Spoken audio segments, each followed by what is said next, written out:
2023 में मुल्क की इकोनॉमी कैसी रही, रियल एस्टेट सेक्टर कैसा रहा, आवाम के ऊपर महंगाई के तूफान आए, पाकिस्तान अपनी इंपोर्ट्स ही नहीं मंगवा पाया, हमने बेरोजगारी देखी, हमने पैसा डिवैल्यू होते हुए देखा। आयत आ गई जिसमें ना जो है ना वो फतह मुबीन की बात की अल्लाह ताला ने कि आपको फतह मुबीन मुबारक हो।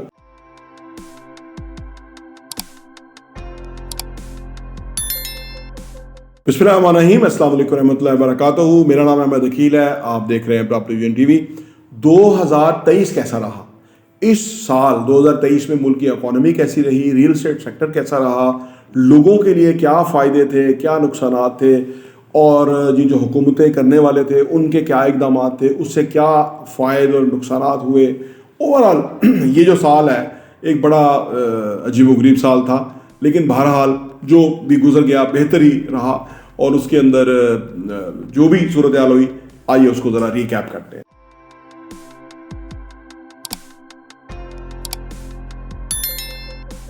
Welcome back. देखिए जी, 2023 जब शुरू हुआ तो मुल्क के अंदर बहुत ही बड़ी खींचातानी थी, अजीबोगरीब माहौल था। उस वजह से आवाम के ऊपर महंगाई के तूफान आए, रुपया डिवैल्यू हो गया, पाकिस्तान करेंसी की कोई कदर ना रही, पाकिस्तान अपनी इंपोर्ट्स ही नहीं मंगवा पाया, पोर्ट के ऊपर जो है वो बहरी जहाज़ खड़े रहे और पाकिस्तान के पास डॉलर नहीं थे। बहुत ही बुरी तरीन सूरत हाल थी। सियासी तौर पे देखें तो वो तो नाकाबिले बयान है, वो हम अपने मौजूद थोड़ा हट जाएंगे, लेकिन हम इकोनॉमी के हवाले से डिस्कस कर रहे हैं। अच्छा, फिर जो डॉलर इतना ऊपर चला गया था वो अनबिलीवेबल था। इन्होंने डंडा चला के डॉलर को नीचे किया। ये बड़ा हैरानकुन था, क्योंकि क्यास ये किया जा रहा था कि जी ये 350 रुपये पे डॉलर चला जाएगा और 500 रुपये पे डॉलर चला जाएगा। और पाकिस्तान के अंदर क्योंकि कानून नाम की चीज़ कोई नहीं है, डंडे के अलावा यहाँ मामला चलता नहीं है, कोई महबूब वतनी तो है ही नहीं, तो लिहाजा लोगों ने पैसा डॉलर में रखना शुरू कर दिया। अब वो डॉलर महंगे से महंगा होता गया, उसकी वजह से महंगाई का तूफान उमड़ आया।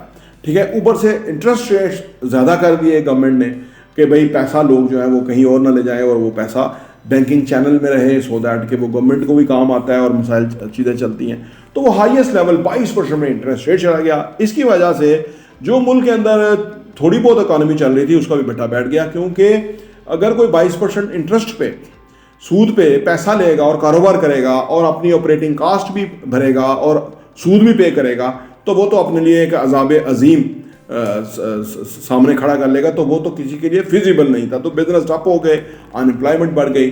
अब जबकि डॉलर को नीचे किया आर्मी चीफ ने मसनूई तरीके से, जिस तरह से भी है, तो थोड़ा सा रुपया के अंदर इस्तेहकाम आया। आज भी जो है वो कोई 185 के ऊपर डॉलर है, जो कि ज़्यादा है। ये 150 के लेवल पे आना चाहिए कम अज़ कम।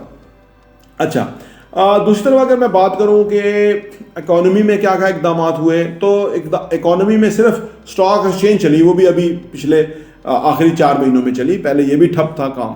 तो कोई माइक्रो लेवल पर, बड़े लेवल पे तो कुछ थोड़े बहुत इकदाम और इंडिकेटर्स नज़र आए, लेकिन छोटे लेवल पे कोई खास कदम नहीं उठाया गया, जिसकी वजह से फंड्स नहीं थे, IMF का मामला था, महंगाई बढ़ती रही।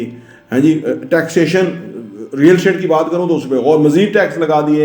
आज प्लॉट्स के ऊपर भी टैक्स लग गए हैं कि यानी एक कनाल का प्लॉट होगा तो उसको 6,00,000 रुपया महीना आपको उसका किराया देना पड़ेगा, टैक्स देना पड़ेगा। 10 मरले पे 4,000 रुपया और 2 मरले पे 5,000, 2 मरले पे 5 मरले पे 2,000 रुपया आपको महीने का टैक्स देना पड़ रहा है। टैक्सेशन बेतहा जो है उसमें इजाफा किया गया, जिसकी वजह से रियल एस्टेट में बहुत प्रॉब्लम हुआ। अगर रियल एस्टेट में, और इस वजह से ही प्लॉट की कीमतें और जो फाइलों की कीमतें हैं वो बुरी तरह नीचे गई, यानी 50-60% कीमतें नीचे चली गई। और जिन लोगों ने 10 लाख रुपए की कोई फाइल ली थी, आज वो 4 लाख रुपए की नहीं बिक रही, तो वो बहुत लोगों का नुकसान हुआ। और हम कह रहे थे कि फाइलों में ना इन्वेस्ट करें, ये एक मसनूई रियल एस्टेट है, इसका कोई फ़ायदा नहीं। तो ये वाला लोगों हुआ। लेकिन अलबत्ता कंस्ट्रक्शन इंडस्ट्री के अंदर जो कि 2020 की कंटिन्यूटी थी वो चलती आ रही है। उस वजह से चाहे स्टील 3,10,000 रुपये भी टन लोगों ने ख़रीदा, क्योंकि उनके प्रोजेक्ट चल रहे थे। फिर स्टील की कीमत कम भी हो गई, आज 200-250 रुपया भूरी फीस। सीमेंट भी बढ़ गया है, इसके बावजूद भी प्रोजेक्ट के अंदर जो है ना लोग प्रोजेक्ट बना रहे हैं। तो इस वजह से लोगों का एम्प्लॉयमेंट और रोज़गार जो लगा हुआ था वो लगा रहा, और उस वजह से लोगों का फ़ायदा होता रहा। अदरवाइज़ ये 2023 एक अजीबो गरीब जो है ना वो साल साबित हुआ। आम आदमी की कमर टूट तोड़, महंगाई ने कमर तोड़ दी, और एम्प्लॉयमेंट के मौके मिनिमम हो गए, और दूसरी तरफ जो बिजनेसमैन थे जिन्होंने ये मौके पैदा करने थे उनको भी जो है ना वो सोचो विचार में पड़ गए। आगे नए प्रोजेक्ट्स लोग बड़े सोच के शुरू कर रहे हैं कि करें कि फिजिबल भी हैं कि नहीं है। तो 2023 एक बड़ा मुख्तलिफ साल था। इस साल के जो जितने भी निशेबो फराज रहे वो उससे हमें सीखने की ज़रूरत है। हमें सीखने की ज़रूरत इस तरह है कि हमें ये अब किसी भी काम के अंदर जाने से पहले एक एमरजेंसी प्लान ज़रूर बनाना चाहिए जो भी काम में करें। उसकी वजह 2023 को मद्देनजर रखते हुए हमें ज़िंदगी में आगे फर्दर काम करना चाहिए, क्योंकि वर्स्ट तरीन सूरत हाल हमने देखी है और ये सूरत हाल खुदा ना खास्ता नेक्स्ट भी आ सकती है। अगर मैं बात करूँ ग्लोबल पॉइंट ऑफ व्यू से, तो दुनिया भर में महंगाई बढ़ी, दुनिया भर में जो है प्रोग्रेस को फ़र्क पड़ा, दुनिया भर में जो इंसानों ने ना मसाइल फेस किए। लेकिन इंसानों की एक और किताब में बड़ी खूबसूरत बात पढ़ रहा था कि ये एक रिसर्च हुई अमेरिका में कि जिन इलाकों में तूफ़ान आ जाते हैं और वहाँ पे वार्निंग्स होती हैं कि यहाँ पे एक बहुत बड़ा तूफ़ान आने वाला है, तो वहाँ से भी लोग सिर्फ 7% लोग जो है वहाँ से वो छोड़ के जाते हैं।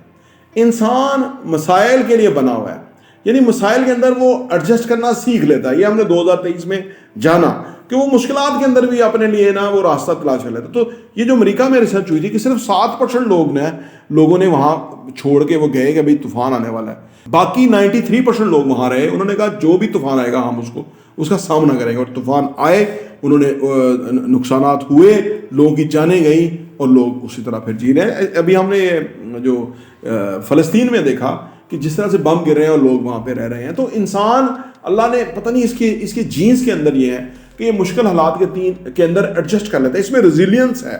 तो पाकिस्तानियों में तो पहले ही बहुत ज़्यादा ये खूबी है, क्योंकि हमने दहशतगर्दी देखी, हमने ये जो रजीम चेंज होती है, हुकूमतें बदली जाती हैं, हमने ये देखा, हमने लॉलेसनेस देखी, हमने इस मुल्क में करप्शन देखी, हमने इस मुल्क के अंदर सैलाब देखे, हमने बेरोज़गारी देखी, हमने पैसा डिवैल्यू होता हुआ देखा। यानी हमने तो हर तरह के हालात देखे हुए हैं। लेकिन अल्लाह से दुआ है कि अल्लाह 2024 को एक बेहतरीन साल पाकिस्तान के लिए साबित करे और अल्लाह पाक हमें हिम्मत दे, हम मिलजुल के इस मुल्क के लिए अपनी अनाओं को छोटा करें, इस मुल्क के लिए। क्योंकि एक बात याद रखें, मैं अभी उम्रा करके आया हूँ, दीन में अना परस्ती जो है वो तकब्बर के अलामत है। मैं सुलह हदैबिया में तारीख़ की किताबें भी ले गया था इस्लामी, और मैं उसमें पढ़ने का मुझे टाइम मिला। सुलह हदैबिया जो है वो एक बेहतरीन जो है ना चार्टर्ड, दुनिया ने बाद में एक्सेप्ट किया। और जिस वक्त नबी पाक सल्लल्लाहु अलैहि वसल्लम ये मुआहिदा कर रहे थे सुलह हदैबिया, सहाबा नाराज़ थे। 1400 सहाबा उम्रे की गर्ज से अपना मदीना छोड़ के मक्का की तरफ रवाना हुए और पता लगा कफार को, तो उन्होंने जंग के लिए वो तैयार थे। खालिद बिन वलीद को काफिले के साथ भेज दिया कि जहां मुसलमान नजर आए हमला कर दें, चीर फाड़ कर दें। लेकिन नबी पाक सल्लल्लाहु अलैहि वसल्लम ने फैसला किया कि हमने महाजरा ही नहीं कायम करनी। तो आपने एक सहाबी को कहा कि कोई गैर मारूफ रास्ता जानता है, तो एक सहाबी ने कहा कि मुझे संगलाक पहाड़ों के अंदर से जो मुश्किल रास्ता है वो मुझे पता है। तो आपने काफिले को 1400 लोगों का कि आप इस तरफ का रुख करें, और जो एक मारूफ रास्ता था वहां से खालिद बिन वलीद आ रहे थे, तो टकराव नहीं हुआ। फिर आपने सुलह हदैबिया की जो चार्ट लिखा गया मुआहिदा, उसके अंदर जो शराइत थी वो इतनी सख्त थी कि यानी अपनी हार तस्लीम करने की तरह की थी कि जी, उन्होंने कहा कि जी आप अपने आप को मोहम्मद रसूलुल्लाह नहीं लिखेंगे, आप मोहम्मद बिन अब्दुल्ला लिखेंगे। आपने कहा ठीक है, मुझे कबूल है। फिर उन्होंने कहा जी अगले 10 साल तक आप उम्रे के लिए नहीं आएंगे। फिर उन्होंने कहा जी अगर हमारा कोई बंदा आप पकड़ लें तो वो वापस करेंगे, और अगर आपका बंदा आ गया तो हम वो वापस नहीं करेंगे। यानी ये सारी शराइत ऐसी थी कि जो बज़ाहिर मुसलमानों के लिए बेहतरीन नहीं थी, लेकिन आपने वो मुआहिदा किया। सहाबा नाराज थे। जब वहां से आप वापसी की तरफ चले तो आयत अल्लाह की आयत आ गई जिसमें ना जो है ना वो फतह मुबीन की बात की अल्लाह ताला ने कि आपको फतह मुबीन मुबारक हो। और उसके ठीक 2 साल के बाद मुसलमानों ने 10,000 सहाबा के साथ नबी पाक सल्लल्लाहु अलैहि वसल्लम ने फतह मक्का किया। तो इस वक्त अगर कोई भी पार्टी सुलह हदैबिया की तरह का मुआहिदा कर ले और वो अपनी अना को मार दे, मैं समझता हूँ वो हमेशा के लिए जीत जाएगा। तो ये 2023 में हमने सीखा कि यहाँ एक सुलह हदैबिया तरह के मुआहिदे की ज़रूरत है, और अल्लाह पाक से दुआ है अल्लाह पाकिस्तान की खैर फरमाए। प्रॉपर्टी न्यूज़ देखने का बहुत बहुत शुक्रिया।